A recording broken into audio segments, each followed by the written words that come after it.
Assalamualaikum warahmatullahi wabarakatuh. Kenalkan, nama saya Hopipa Indah Suarsi dari Prodi Ekonomi Syariah Lokal 2 SIA. Baiklah, saya akan menjelaskan pembahasan tentang pertarungan aliran filsafat empirisme vs rasionalisme. Yang pertama, rasionalisme. Rasionalisme mengedepankan pikiran sebagai alat untuk mendapatkan pengetahuan. Descartes mengawalinya dengan meragukan semua yang ada, sampai-sampai dia meragukan dunia inderawi yang memiliki keindahan tersendiri, terutama bagi para penikmat senja. Bagi dia, dunia inderawi yang panah ini hanyalah hasil dari fenomena mental. Maksudnya, dunia realitas ini tidak akan ada kalau tidak ada subjek yang berpikir atau sadar akan dunia yang panah ini. Tujuan dia meragukan dunia inderawi adalah untuk mencari kebenaran yang pasti mengenai apa-apa yang ada dalam dunia inderawi. Kebenaran mendasar itulah yang Descartes cari dari dunia inderawi dengan mulai meragukannya. Kemudian, kebenaran dan kepastian yang dia cari melalui metode keraguan dia temukan dan diberi nama cogito atau kesadaran diri. Cogito pada dasarnya adalah hasil dari subjek yang berpikir. Selanjutnya, dia sebut je pense donc je suis atau cogito ergo sum, atau bisa juga disebut aku berpikir maka aku ada.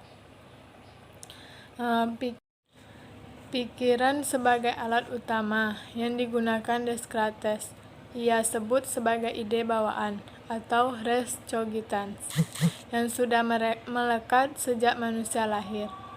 Sedangkan jasmani atau materi yang terlihat dan nyata pada dasarnya juga adalah ide bawaan yang disebut dengan res extensa. Terakhir, bagi Descartes, Allah juga adalah ide bawaan. Jadi, ide bawaan terdiri dari 3, yaitu pikiran, materi, dan ide tentang Allah. Berdasarkan argumen awalnya bahwa dunia inderawi adalah fenomena mental, ini berdampak juga terhadap ide bawaan yang disebut di atas tadi. Bagi Descartes, pikiran adalah substansi, materi juga sama adalah substansi, dan terakhir ide Allah juga adalah substansi. Oleh karena itu, Allah ada. Maka dari itu, ciri pemikiran Descartes lebih condong subjektif. Selanjutnya, empirisme. Berbeda dengan rasionalisme yang mengedepankan pikiran sebagai segalanya, empirisme lebih mengedepankan pengalaman inderawi sebagai alat untuk mendapatkan pengetahuan. Bagi John Locke, pendiri empirisme, dia mengatakan bahwa argumentasi rasionalisme mengenai ide bawaan itu sangat keliru, karena bagi dia, pikiran itu sama sekali tidak berguna tanpa adanya pengalaman inderawi. Locke mengatakan bahwa manusia sedari lahir itu bagaikan kertas kosong yang kemudian akan diisi dengan pengalaman sebagai pengetahuan.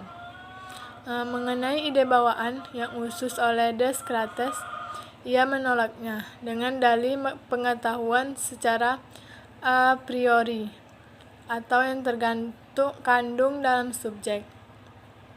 Pada kenyataannya, setiap manusia harus melalui proses pengalaman yang akan membentuk pengetahuan. Kita tidak akan tahu sesuatu itu apa tanpa kita mengalaminya. Misalkan, seorang anak yang tidak tahu apa-apa sejak kecil tidak akan bisa hidup dan menyesuaikan diri dengan masyarakat apabila anak tersebut tidak diajarkan oleh orang tuanya mengenai kehidupan atau kita tidak akan tahu kalau jambu, mangga, dan jeruk yang sudah matang rasanya manis kalau kita tidak mencobanya. Dari pengalaman mencobanya itulah dapat disimpulkan jika mangga, jeruk, dan jambu yang sudah matang itu rasanya manis. Bahkan John Locke menolak segala prinsip-prinsip logis, matematis, dan moral yang bersifat a priori.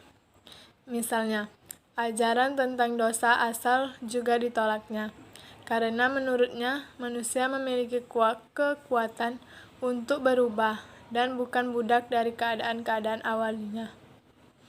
Segala prinsip a priori dan universal itu harus dikembalikan kepada pengalaman dahulu. Untuk menjawab apa yang dia kritik terhadap rasionalisme, Locke mulai dengan membuktikan kesahihan pengalaman dalam membentuk ide. Pengalaman dalam mengindera seperti melihat, warna, bau, bentuk, dan mendengar sesuatu itu membentuk ide-ide dalam internal manusia. Ide-ide itu disebut dengan ide-ide simpleks yang akan membentuk sebuah ide kompleks. Ide-ide simpleks misalkan si Andi tubuhnya kurus, si Wawan tubuhnya kekar, dan si Ujang tubuhnya gendut.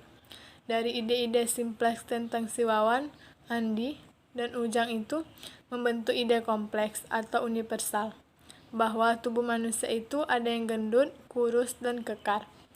Dari ide-ide simpleks dan kompleks itu kemudian membentuk abstraksi atau proses internal yang akan menghasilkan kesimpulan yang universal tentang manusia dan kemanusiaan. Dari sini dapat dilihat bahwa Locke tidak menolak abstraksi yang identik dengan rasionalisme, tetapi dia hanya menolak pengetahuan a priori. Baiklah, hanya itu yang dapat saya sampaikan mengenai pembahasan tersebut. Saya akhiri, wassalamualaikum warahmatullahi wabarakatuh.